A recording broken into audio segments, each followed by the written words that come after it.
Hello বন্ধুরা, সবাই কেমন আছো? আশা করি সবাই খুব ভালো আছো আর আমিও খুব ভালো আছি। চলে এলাম নেক্সট ভিডিও নিয়ে। দুপুরবেলা দেখো স্নান টান করে একেবারে খেতে বসে গেছি। আজকের দুপুরের খাবারটা হোটেল থেকে অর্ডার করা হয়েছিল। ভাত, ডাল, সবজি, একটা ভাজা ছিল, শাক ছিল আর ছিল চাটনি। তো দেখো দুপুরবেলা কিন্তু সবাই একসাথেই বসে খেয়ে নিলাম। খাওয়া দাওয়া করে দুপুরবেলা একটু রেস্ট নিয়ে নিয়েছিলাম। তারপরে রেডি হয়ে বেরিয়ে পড়েছিলাম টোটোতে করে মন্দিরের ভেতরে যাওয়ার উদ্দেশ্যে।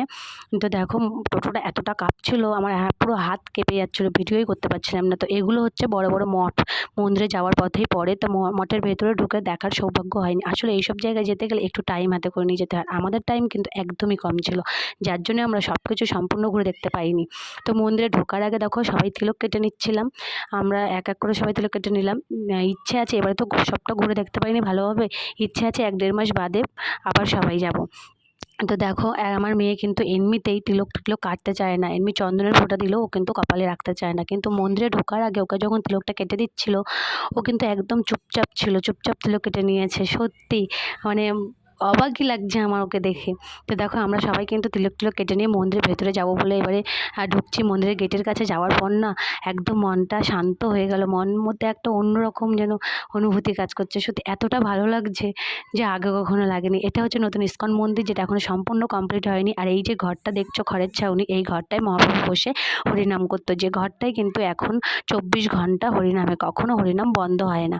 আর এই যে ঘরগুলো দেখছো, এই রুমগুলো, এগুলো হচ্ছে কি যে মহাপ্রভুর মহাপ্রসাদ দেওয়া হয়, এখানে কিন্তু কুপন কাটা হয়।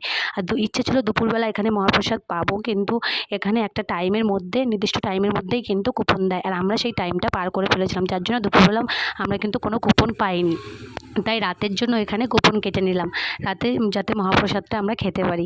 তারপরে চলে যাচ্ছিলাম মন্দিরের পেছন দিকটায়, যেখানে বর্তমানে এখন মানে আরতি হয়, ঠাকুর আছে ওখানে। ইস্কন মন্দির নতুনটা তো এখনও কমপ্লিট হয়নি, নতুনটা কমপ্লিট হয়ে গেলে নতুন মানে ইস্কন মন্দিরের ভেতরে ঠাকুর নিয়ে চলে আসবে।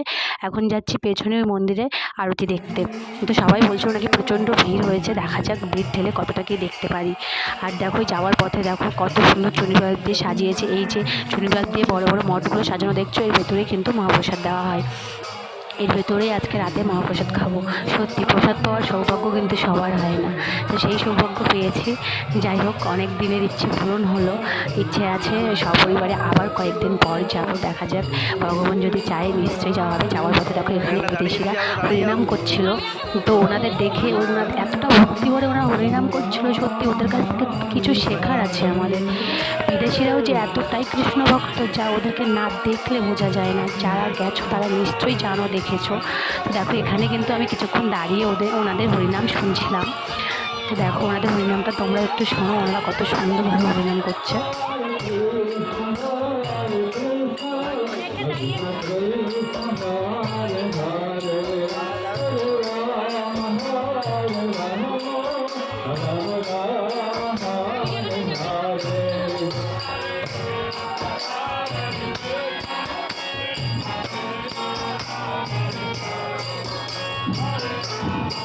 তো চলো দেখা হচ্ছে নেক্সট ভিডিওতে। ভিডিওটি ভালো লাগলে অবশ্যই একটা লাইক কমেন্ট করতে ভুলো না কিন্তু।